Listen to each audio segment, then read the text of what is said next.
नमस्कार, स्वागत है आपका weekly round up commodity special में। आपके साथ मैं हूं नेहा आनंद। ये एक बड़ा ही खास शो है, खास इसलिए क्योंकि इसमें हम पूरे हफ्ते की जो हॉट कमोडिटीज रही हैं, जो सबसे ज्यादा एक्शन पैक कमोडिटीज रही हैं, उनके बारे में बात करते हैं और करवाते हैं अगले हफ्ते कमोडिटी बाजार में ट्रेडिंग की, निवेश की आपकी तैयारी। तो चलिए बिना समय बर्बाद किए हुए आज जो हमारे साथ खास मेहमान जुड़े हैं उनसे हम आपका परिचय करा देते हैं। आज हमारे साथ 3 खास मेहमान हैं जो आज आपकी तैयारी करवाएंगे अगले हफ्ते के लिए। तो उनसे मैं आपका परिचय करवा देती हूं। हमारे साथ है कोटक सिक्योरिटीज के मिस्टर रविंद्र राव, आनंद राठी के जिगर त्रिवेदी और पैराडाइम कमोडिटीज के बीरेन वकील भी हमारे साथ हैं। आप तीनों का बहुत बहुत स्वागत है। सबसे पहले सारी हॉट कमोडिटीज में सबसे ऊपर नाम आज आ जाता है चांदी का। चांदी की बात हम क्यों कर रहे हैं? जबरदस्त स्ट्रेंथ इस कमोडिटी ने दिखाई है। इस पूरे हफ्ते की बात की जाए, घरेलू बाजार में 2000 रुपए तक का अपसाइड इसने एकाएक करा कर दिया। अंतर्राष्ट्रीय बाजार से पॉजिटिव संकेत रहे हैं। डॉलर इंडेक्स में कमजोरी का सपोर्ट मिला है। बेस मेटल्स में जो फराटा रफ्तार एक समय देखने को मिली, उसने भी चांदी को उठाने का काम किया और अनलॉक की जैसे जैसे प्रक्रिया यहां पर दिखाई दे रही है ऑल ओवर द वर्ल्ड, उसके चलते इंडस्ट्रियल डिमांड भी जिस प्रकार से बढ़ रही है वो भी चांदी को ऊपर खींचने का काम कर रही है। तो रविंद्र राव, हम आपसे शुरुआत करेंगे। जरा बताइए कि चांदी में क्या ये स्ट्रेंथ सस्टेनेबल है? अगले हफ्ते भी क्या ये मजबूती जारी रहेगी? Good evening Neha. यस, मेरे हिसाब से चांदी में जो स्ट्रेंथ है वो सस्टेनेबल है। हालांकि थोड़ा सा रेजिस्ट कर रहा है मार्केट इस लेवल पर। हमने पहले भी देखा कि 65,700 800 से एक शार्प फॉल आया था टुवर्ड 64,900। लेकिन ओवरऑल हम देखें तो प्रेशियस मेटल्स में स्ट्रेंथ है। गोल्ड की चाल देखें तो गोल्ड में 1760 के नीचे प्राइसेस नहीं जा रहा है और चांदी में हमें लगता है कि 2520 से लेकर 2530 डॉलर्स तक, $25.30 तक स्पॉट में प्राइसेस आ सकते हैं। अगेन रीजंस जैसे आपने बताया, डॉलर इंडेक्स में वीकनेस एंड थोड़ी सी डिमांड को लेके एक्सपेक्टेशन अच्छी है। हो सकता है कि सप्लाई उतना नहीं हो जितना डिमांड में हमने एक अपमूव देखा है। तो उस वजह से सिल्वर में मेरे हिसाब से थोड़ा सा पॉजिटिवनेस रहेगा। लेकिन अपसाइड भी मुझे, जैसे मैंने बताया, 25.30 25.40 तक लगता है इंटरनेशनल में। अगर एमसीएक्स की बात करें तो एमसीएक्स में अराउंड 66,500 से 66,700 तक के लेवल्स पॉसिबल है। लेकिन मैं एक करेक्टिव डिप पे बाइंग की एडवाइस करूंगा। सो अराउंड 65,000 के आसपास, 64,000 के आसपास अगर प्राइस आते हैं तो I think that would be a good opportunity next week के लिए फॉर अ टारगेट ऑफ 66,700। जिगर, जिन लोगों ने पोजीशन ऑलरेडी खड़ी कर दी है यहाँ पर 63,000 के लेवल पे, आप उन्हें क्या सलाह देंगे? उन्हें पोजीशन होल्ड करके अगले हफ्ते ले जाना चाहिए? गुड इवनिंग नेहा, मुझे लगता है कि जो सेंटिमेंट है ये पॉजिटिव रहेगा। सी ऑल्दो ये मंथ की मैं बात करूं तो 10% का ऑलरेडी हमने पॉजिटिव रिटर्न देख लिया है, बट दैट डजंट मीन के करेक्शन आएगा। द थिंग इज के पिछले 4 महीनों से हमने लगातार सेल ऑफ देखा था। Last week it went up by 2.4% and this week it's up by already 3.75%. Sentiment यहाँ पे पॉजिटिव है। दिवाली के पहले का लास्ट हफ्ता है। ऑब्वियसली गोल्ड एंड सिल्वर में सेंटिमेंट पॉजिटिव रहेगा। आई थिंक प्रॉफिट बुकिंग का जो लेवल होगा 66,300 66,500 के आसपास। So one should keep the stop of 65,000 also, can go long around current levels. Okay Biren ji, मैं आपसे थोड़ा लंबे अवधि के लिहाज से सलाह लेना चाहूंगी। निवेशकों के लिए क्या बेहतर रहेगा, सोना या फिर चांदी? क्योंकि सोना अब कुछ समय से दायरे में फंसता हुआ दिखाई दे रहा है, चांदी ने रफ्तार पकड़ी है। तो क्या निवेशकों के लिए जो लंबा रखते हैं, समय दे सकते हैं, उनके लिए चांदी एक बेहतरीन विकल्प हो सकती है? इफ यस, क्या आउटलुक देख रहे हैं आप? फिलहाल मोमेंटम अपसाइड है। मैं चांदी को कमोडिटी का बिटकॉइन समझता हूँ, यानी रिस्क ऑफ एसेट है ये। तो जब भी बिटकॉइन पॉजिटिव होता है मींस बाजार में डर नहीं है, और जब डर नहीं होता है तो इन्वेस्टर की पहली पसंद चांदी होती है। तो अभी भी इसमें थोड़ा रनअप बाकी है। एज ऑफ नाउ मैं गोल्ड के बदले सिल्वर पे बेट ज्यादा प्रेफर करूंगा। ओके, तो आपका आउटलुक क्या होगा अगर साल के अंत की बात करें या नए साल में? आप क्या आउटलुक घरेलू बाजार में दे रहे हैं? प्रोबेबली अराउंड 68-70 तक मैं मान रहा हूँ, और कॉमेक्स में शायद हम 26 तक देखेंगे, बट काफी अनसर्टेनिटी है, जैसे कोविड थर्ड वेव, या there are lot of uncertainty, tapering no tapering, तो मैं लंबा व्यू तो नहीं रखूंगा, बट फिलहाल मोमेंटम अच्छा है। ओके रविंद्र राव, चांदी पर तो हमने बात कर ली, सोने पे मैं आपका व्यू जानना चाहूंगी, खासतौर से कारोबारियों के लिए। कुछ समय से हम देख रहे हैं कि बड़े दायरे का ट्रेड है। अगर इस साल की ही बात करें तो जो हाईएस्ट हमने अंतर्राष्ट्रीय बाजार में पॉइंट्स बनते हुए देखे थे वो थे $19 के जस्ट ऊपर, जो कि जून के शुरुआती कुछ हफ्तों में हमने बनता हुआ देखा, उसके बाद से डाउन ट्रेंड ही रहा है। और एक साल की बात कर ले तो $200 ये अपने पीक से नीचे है। मुझे बताइए कि क्या ये सही मौका है ट्रेडर्स के लिए पैसे लगाने का, या और करेक्शन अभी बाकी है? वेल नेहा, मैं हमेशा ये कहता हूँ कि गोल्ड के मार्केट को टाइम नहीं करना चाहिए, क्योंकि जो हमने जो अनसर्टेनिटी देखी है और जो अनसर्टेनिटी चल रही है ग्लोबल इकोनॉमी में, आई थिंक उसके चलते गोल्ड में कोई भी करेक्शन आता है तो I think that's a very good time to go long again. अगर जो हाइस से देखे तो हाइस से 56,000 से गोल्ड 45,000 तक गिरा था, अभी अराउंड 48,000 के आसपास चल रहा है। तो मेरे हिसाब से एक अच्छी अपॉर्चुनिटी है from a long term perspective. और इवन ट्रेडर्स के लिए मुझे लगता है कि एक रेंज बाउंड मूवमेंट है, तो मैं जैसे सिल्वर में कन्विंस्ड हूँ, I would be more convinced अगर गोल्ड में 1834 1836 के ऊपर क्लोजिंग आ जाता है, क्योंकि हमने देखा है कि मल्टीपल टाइम्स गोल्ड वहां से ड्रॉप हुआ है।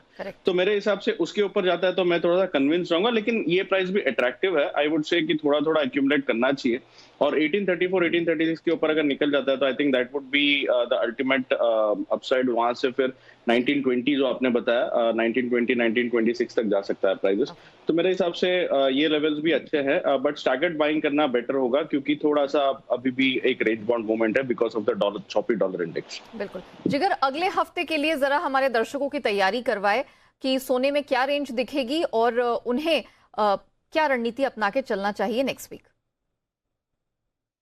आई थिंक जैसा कि मैंने सिल्वर में भी बताया कि दिवाली के पहले का जो एक रिटेल बाइंग, एक सेंटीमेंट पॉजिटिव हुआ है, इसकी वजह से इंडिया में सेंटीमेंट यस सिल्वर की तरह गोल्ड में भी पॉजिटिव रहेगा। 48 100 200 तक के लेवल्स देखने को मिल सकते हैं, और अगर प्राइसेस 47 300 के आसपास भी आता है, one should keep the stop of 47 300 itself, go long around 47 500। Although अगर हम यहाँ ETF के फ्लोज देखें या तो फिर डॉलर की चाल देखें, गोल्ड को कोई सपोर्ट नहीं कर रहा है, लेकिन मुझे ये लग रहा है जो रिटेल बाइंग इस बार जो लौट के आई है इंडिया की, specially ahead of the festival season, ये सपोर्ट कर रहा है मार्केट को। 1810 1820 के लेवल्स इंटरनेशनल लेवल में पॉसिबल है। So I am quite bullish on gold also, so one can go long around 47 500। Viren ji, सोने में निवेश करने के विकल्प बहुत सारे आ गए हैं, पेपर गोल्ड, डिजिटल गोल्ड, और लोग कॉन्फिडेंटली पैसा भी लगा रहे हैं। अंतर्राष्ट्रीय बाजार में हमने भले ही गोल्ड ETFs में से निकासी होते हुए देखी हो, लेकिन घरेलू बाजार की हम बात करें, जुलाई का महीना छोड़ दीजिए तो इनफ्लोज एक कॉन्फिडेंस का पिक्चर पेंट करते हैं। मुझे बताइए कि हमारे जो घरेलू निवेशक हैं उनको आप क्या सलाह देंगे, और सोने में आपका अगले 6 महीने से 1 साल का क्या आउटलुक है? ओवरऑल ये बॉटम आउट हो गया है। हमने 2090 तक देखा था, फिर 1660 से बॉटम आउट हुआ है। जो HNI है और ट्रूली लॉन्ग टर्म है, मींस बाय करने के बाद दूसरे दिन अखबार में या टीवी में प्राइस नहीं देखते हैं, ऐसे लोगों के लिए मैं गोल्ड बॉन्ड सजेस्ट करूंगा, क्योंकि इसमें एक एडिशनल इंटरेस्ट रेट का एडवांटेज है। और जिनका रिटेल छोटी अवधि में अगर करना है तो gold ETF is also A option. Otherwise futures में जो करते हैं तो मिनी में काम कर सकते हैं, बट वो लिवरेज है, तो लिवरेज की दो धारी तलवार है, तो मैं गोल्ड ETF और गोल्ड बॉन्ड ये दो ज्यादा प्रेफर करूंगा।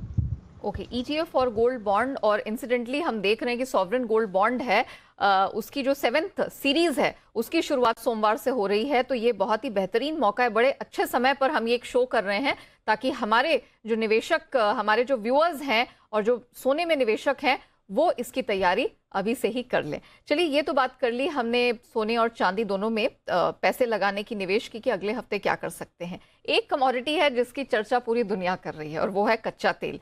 और हो भी क्यों ना, कच्चे तेल ने जिस तरह का कारनामा दिखाया है, पूरे एनर्जी कॉम्प्लेक्स ने ही जिस तरह का कारनामा दिखाया है, उसके बाद अब ये समझ नहीं आता कि अगला पड़ाव क्या होगा या अगले 1 घंटे में, अगले 1 दिन में क्या होने वाला है। तो हम कच्चे तेल पर जरा फोकस कर लेते हैं।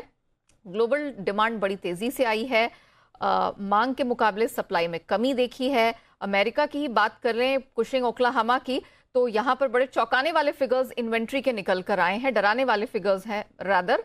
और हमने वीकली इन्वेंट्री डेटा में भी बड़ी तेज गिरावट आते हुए देखी है। इसी के तर्ज पर हमने कीमतों को बड़ी तेजी से भागता हुआ देखा है। 15-20% कीमतों में उछाल हमने सिर्फ 1 महीने में ही आता हुआ देखा है और साल भर में तो जबरदस्त कमाई कराकर दी है इस कमोडिटी ने। अब बात यही है कि अगले हफ्ते कच्चा तेल क्या रंग दिखाने वाला है। मिस्टर राव, क्या लगता है कच्चे तेल में अब कमाई कैसे होगी अगले हफ्ते?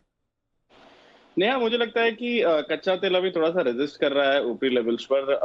हमने पहले भी WTI क्रूड का $84 तक का एक लेवल दिया था, जो हमें लग रहा है कि एक इमीडिएट रेजिस्टेंस जोन है। हो सकता है कि वहां से एक करेक्टिव मूव आए, क्योंकि अगर हम क्रूड का जो मेजर रीजन है because of which it is moving higher, I think it is because of the switching of fuel. So natural gas और कोल के प्राइसेस काफी हाई थे और उसी वजह से क्रूड के प्राइसेस में हमने एक अपमूव देखा था। लेकिन अभी अगर हम देखें तो कोल के प्राइसेस को कंट्रोल करने के लिए स्टेप्स लिए जा रहे हैं और नेचुरल गैस के प्राइसेस भी काफी नीचे आ चुके हैं।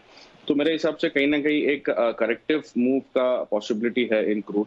तो मेरे हिसाब से क्रूड में आई थिंक नीचे में 5980 तक के लेवल्स पॉसिबल है MCX पर। और अगर WTI क्रूड की बात करें तो 80 से लेकर $79 तक की पॉसिबिलिटी है।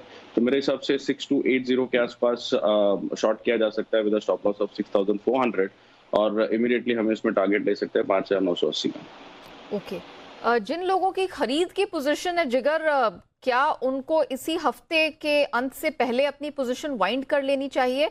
जिस प्रकार के संकेत हमें अंतर्राष्ट्रीय बाजार से मिल रहे, खासतौर से चीन जो कि सबसे बड़े कंज्यूमर्स में से आ जाता है, और उनकी तरफ से किसी भी तरह की हरकत या किसी भी तरह का बयान है वो सीधा कमोडिटी मार्केट में पूरी दिशा ही बदल देता है। तो आपकी क्या सलाह होगी?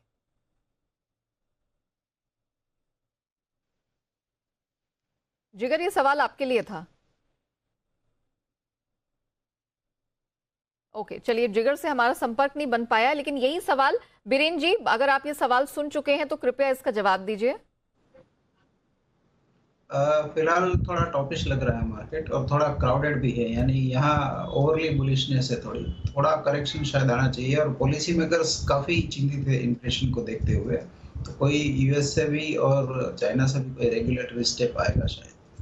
तो बाय साइड अवॉइड करूंगा फिलहाल। बाय साइड अवॉइड करिए और खासतौर से अगले हफ्ते हमारे एक्सपर्ट्स मान के चल रहे हैं कि खरीदारी से बिल्कुल बचना चाहिए। टेक्निकली, फंडामेंटली ये कमोडिटी एक ओवरबॉट जोन पे चली गई है और ये कभी भी सीधा करेक्शन दिखा सकती है। जिगर, क्विकली, इससे पहले कि मैं ब्रेक पे जाऊं, जरा अपनी रणनीति अगले हफ्ते के लिए कच्चे तेल में शेयर कर दीजिए। I think Neha 63-50 के levels possible है। Already it's up by 1.5% currently, so I'll go with the sentiment. 6180 के आसपास आता है नवंबर contract, one can go long, and 6120 के स्टॉप लॉस के साथ 6300 के लिए यहाँ पे एक बार लॉन्ग इनिशिएट किया जा सकता है। चलिए, अब बात करते हैं मेटल्स की, और मेटल्स के लिए तो मेरे पास शब्द ही नहीं है। इतने भारी स्विंग्स, इतनी उठापटक, इतनी असमंजस हमने शायद मेटल मार्केट में काफी समय से नहीं देखी है। और बहुत सारे कारण हैं, सिर्फ एक एनर्जी क्रंच ही नहीं, वो तो एक बड़ा फैक्टर रहा ही है जिसके चलते कीमतें ऊपर गई। बहुत सारे जियोपॉलिटिकल टेंशंस निकल कर आए, फिर चाहे वो अमेरिकी राष्ट्रपति का ताइवान के डिफेंस को लेकर बयान हो या फिर चीन के प्रॉपर्टी जायंट एवरग्रांड ग्रुप को लेकर जो लगातार खबरें आ रही हैं, US ट्रेजरी यील्ड के मूवमेंट को देख ले, तो बहुत सारे फैक्टर्स हैं जिसने मेटल्स को इस हफ्ते ऊपर नीचे करने का काम किया है। तो रविंद्र राव, मैं जानना चाहूंगी कि अगले हफ्ते के लिए वो कौन से ट्रिगर्स रहेंगे जो मेटल मार्केट की दिशा निर्धारित करेंगे? वेल नेहा, मेरे हिसाब से मेटल मार्केट में जो मेजर फैक्टर है वो electricity crisis, power crisis, energy crisis है। तो मेरे हिसाब से उसी वजह से हमने प्रोडक्शन कट्स होते हुए देखे हैं काफी सारे कमोडिटीज में। जैसे कि अगर जिंक की बात करें तो जिंक में प्रोडक्शन कट की वजह से हमने प्राइसेस को अराउंड $4000 ऑन द LME देखा था। बट जैसे मैंने बताया कि जो स्टेप्स लिए जा रहे हैं to control the prices because of inflationary pressures, मेरे हिसाब से थोड़ा सा वोलेटिलिटी कंटिन्यू रहेगा। लेकिन अभी थोड़े से अट्रैक्टिव लेवल्स पर आ चुके हैं। जैसे कि अगर जिंक की बात करें, ओवरऑल पैक में मुझे जिंक थोड़ा सा अट्रैक्टिव लग रहा है इन लेवल्स पर। 286 के आसपास चल रहा है नवंबर कॉन्ट्रैक्ट। मुझे लगता है कि 280 टू 280 एक अच्छा लेवल होगा, क्योंकि ऑलमोस्ट 40 रुपए का फॉल हमने ऊपरी लेवल से देखा है। तो यहाँ से एटलीस्ट 50% अगर पकड़े तो ऑलमोस्ट 298 300 तक फिर से मुझे लगता है कि एक बार पॉसिबिलिटी है। और एलएमई पर भी 3400 3300 का एक अच्छा सपोर्ट है। तो मेरे हिसाब से 282 के आसपास जिंक को ले सकते हैं। It would be the top pick for my side. 298 300 का टारगेट होना चाहिए और स्टॉप लॉस इसमें हम अराउंड 275 के आसपास मेंटेन कर सकते हैं। जिगर, मेटल मार्केट में आपकी तरफ से किन मेटल्स पे सलाह आएगी? मुझे लग रहा है नेक्स्ट वीक के लिए कॉपर एंड निकल दोनों को हम बाय करके चल सकते हैं। Copper November one can go long around 770, 764 के स्टॉप लॉस के साथ 785 के लिए यहाँ पे एक बार खरीदारी की जा सकती है। और निकल नवंबर 1555 के आसपास खरीदारी कीजिए, 1550 का स्टॉप लॉस एंड 1570 के टारगेट के लिए यहाँ पे भी हम लॉन्ग इनिशिएट कर सकते हैं। वीरेंद्र जी, क्विकली, जिस तरह का प्रदर्शन हमने पिछले कुछ महीनों में साल भर में मेटल मार्केट में आता हुआ देखा है, काफी बेहतरीन रहा है। क्या ये प्रदर्शन आगे भी कंटिन्यूड रहेगा? कोई खास मेटल पे आपकी नजर? कॉपर बेटर है, यहाँ स्क्वीज बनी हुई है। कोई शॉर्ट सेल में फंसा हुआ है तो बाय साइड बेट रहेगी मेरी 770 775 के आसपास। अभी काफी रन अप इसमें शायद बाकी है। दूसरी मेटल्स में तो वर्टिगो है, तो मुझे पता नहीं चल रहा। ओके, चलिए, अब ये बात हो गई मेटल मार्केट की, लेकिन एग्री कमोडिटी मार्केट को हम नहीं भूल सकते। और इसमें जो सबसे बड़ा हीरो रहा है या सबसे ज्यादा एक्शन जिस एग्री कमोडिटी ने दिखाया वो ऑफ कोर्स ग्वार है, विदाउट एनी डाउट। ग्वार की कीमतों में जबरदस्त स्ट्रेंथ हमने बनते हुए देखी है। 3 महीने में 45-50% की कमाई करा के इस कमोडिटी ने दी है, और महीने भर में भी या साल भर में रादर इसकी कीमतों में 90% से ज्यादा का उछाल आया है। रविंद्र राव, ग्वार कितना सेफ लग रहा है? क्या अगले हफ्ते आप हमारे व्यूअर्स को ग्वार में पैसे लगाने की सलाह देंगे? नेहा, मेरे हिसाब से ग्वार गम में भी जो रैली है that is on back of crude oil. और मेरे हिसाब से क्रूड में अगर हमें करेक्शन एक्सपेक्ट करते हैं तो पॉसिबिलिटी है कि ग्वार में भी एक करेक्टिव डिप आ सकता है। ग्वार गम के प्राइसेस 12,000 के ऊपर चले गए हैं, तो मेरे हिसाब से 11,500 11,600 तक के लेवल्स फिर से पॉसिबल है। तो आई वुड अवॉइड लॉन्ग। मैं शॉर्ट करने की स्ट्रैटेजी दूंगा अगर हाई फिर से अगर हाई पे खुलता है नेक्स्ट वीक में, तो I think one can go short for a target of 11,500 11,400। Okay, Biren ji, ग्वार जैसी कमोडिटी है वो बड़ी ट्रिकी हो गई है, एंड टाइम एंड अगेन हम देखते हैं कि इसमें बड़े भीषण एक तरफा मूवमेंट देखने को मिलते हैं। आपकी हमारे दर्शकों को क्या सलाह होगी इस कमोडिटी में? फिलहाल आप सही कह रहे हो नेहा जी, ये ऑलवेज चीट करती है ऑप्टिकल इल्यूजन के हिसाब से। बट मैं गम अवॉइड करूंगा, सीड में लॉन्ग साइड प्रेफर करूंगा। फिलहाल तो इसकी रेंज 6000 से 7200 तक की है और बायस इसका अपसाइड का रहेगा टेम्पररी। तो ये 7200 का लेवल आप कब देख रहे हैं? इसी साल ही बनता हुआ देख रहे हैं? नियर टर्म है, क्योंकि इसकी वोलेटिलिटी रेंज एक्सपेंशन काफी है। और दूसरा ये है कि जो लिक्विडिटी फाइनेंशियल लिक्विडिटी मार्केट में है, अब नेरो मार्केट बन गए हैं, क्योंकि मस्टर्ड बंद हो गया, चना बंद हो गया। तो जो स्पेकुलेटिव कैपिटल है उनके लिए सिर्फ ये गवार गम 2-3 काउंटर ही बचे हैं। तो इसके हिसाब से थोड़ा स्टैम्प पड़ा है। ओके, चलिए, इसी के साथ अब इस खास पेशकश को रैप अप करने का समय आ गया है। मिस्टर रविंद्र राव, जिगर एंड बीरेन जी, आप तीनों का ही बहुत शुक्रिया हमारे साथ जुड़ने के लिए और पूरे कमोडिटी मार्केट में इस हफ्ते जो कुछ एक्शन हुआ उसकी एनालिसिस भी करने के लिए और अगले हफ्ते के लिए और आने वाले समय के लिए तैयारी हमारे दर्शकों की करवाने के लिए थैंक यू सो मच। हमारी खास पेशकश में फिलहाल इतना ही, मुझे दीजिए इजाजत।